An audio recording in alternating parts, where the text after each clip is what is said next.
Welcome back. It's the Flow Friday Sports Show on Flow FM. Time to bring you our Southern Ports tennis report for this week's program. And joining me on the line is the rested Robe Rebels star, Egan Regnier. Great to have you back with us, Egan. How are you? I'm good, Els. How are you going? Not doing too badly. Enjoying the tennis from around our Flow FM network areas, both in South Australia and in Victoria, mind you. Lots of thriving tennis comps going on at the moment. None more so than yours, the Southern Ports Tennis Association competition. And we had some great games played again on the weekend. Egan, will start in Narracourt, where the Lucindale Koalas were too good for the home side. And Narracourt looking like it might be a bit of a slippery slope for them after what we all thought would be a very strong season.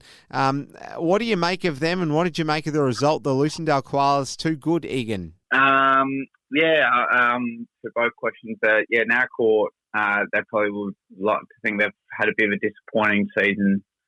They've always been very, very competitive since they ever joined the competition. So, they're not going to make finals this year, and they're probably going to be pretty disappointed at that because they've still got a pretty good core team that, picks up a lot of sets on Saturdays afternoons. And, I guess just shows that you need all 12 players to perform every week to keep winning matches, and maybe that's the case in Narracourt. But the Koalas, they had a really good win against Narracourt, 15-9. They get the momentum going from upsetting top of the table Kingston last weekend. So just going through the results, there were some really good matches and some big standout matches with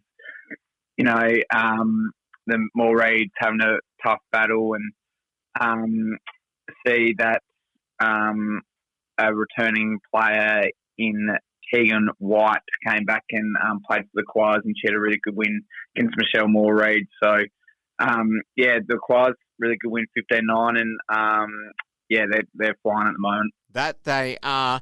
One side that is not flying is Penola, but they'll be looking at building blocks, obviously, for 2025. Start of 2024, I should specify there.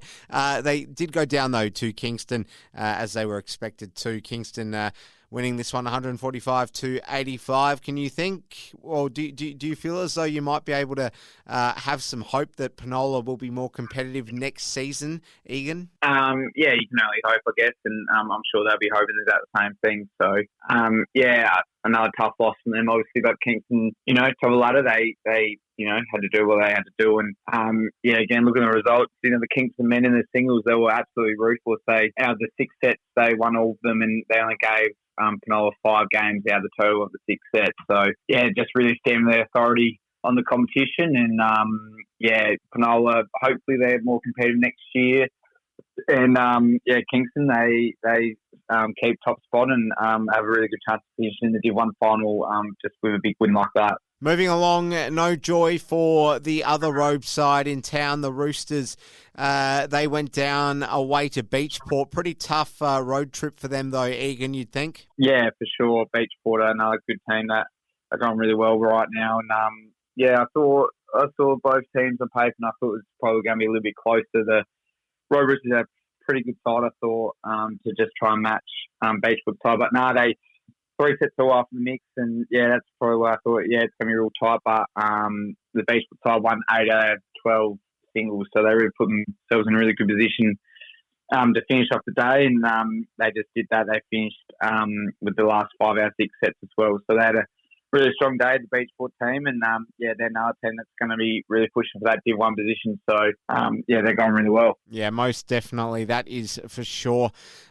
In some other action across the weekend, we also had Francis Lucindale. They were too good for the Lucindale Wombats. So the Wombats look like they're finishing without being in their strongest form here, Egan. Francis, we played in a couple weeks ago, very good side, and they got to go down to and play in the Apsley courts on the weekend, which might have been a real nice venue for both sides to play in, something a bit different, I guess. So, Francis, really good side there. They've just been strong the whole time they've been in the competition, and always produced really tough matches. So, Yeah, they had a really good win, 16 sets to 8, and for the Wombats, yeah, they're not in their strides huge at the moment, but there's one round left to go, and you never know what can happen from there on. So yeah, very good from the Francis side.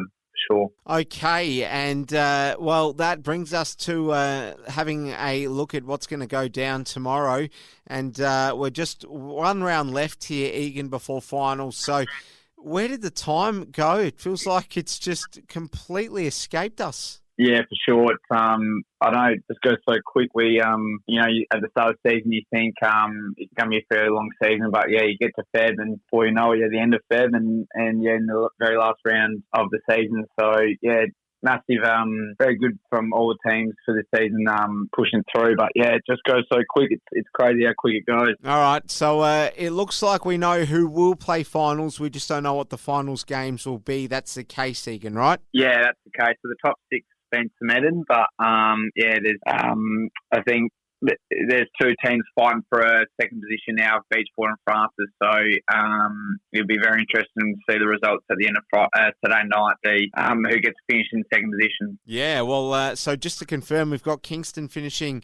They look like they're definitely going to finish first, and effectively our top 6 is in no definitive order: Kingston, Francis, Lucendale Eagles, Beachport, Lucendale Koalas, your Robe Rebels, and the Lucendale Wombats in 6th position, occupying that 6th spot. So you'd be sort of pretty happy to be in there, Egan. You seemed as though you were a little bit disappointed with where your side was at a few weeks ago, but you will play finals. Yeah, well, we were actually in second about 3 weeks ago, and we've had a bit of a form bump, which has cost us massively. And obviously happy to be in finals. That's we as a Robe Tennis Club missed out on finals for both sides last year, so it's always good to be more successful the next year, and which we have done that, getting one side in the finals. And just a little bit disappointing. We'll probably slip down the ladder a bit too far because knowing our full side, we're a strong side, I like to believe, but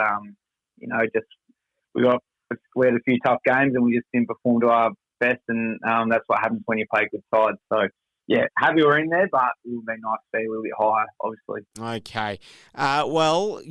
You never know which way it's going to go, but we've got our top 6 locked in, and it's going to be a massive day of tennis on Saturday. So we do look forward to seeing how it all goes, and we thank you again for joining us, Egan Regnier, for a wrap and a look ahead to all things Southern Ports tennis. Thank you so much for your time. Good luck, and we'll speak to you next week. No, all good, and thank you very much.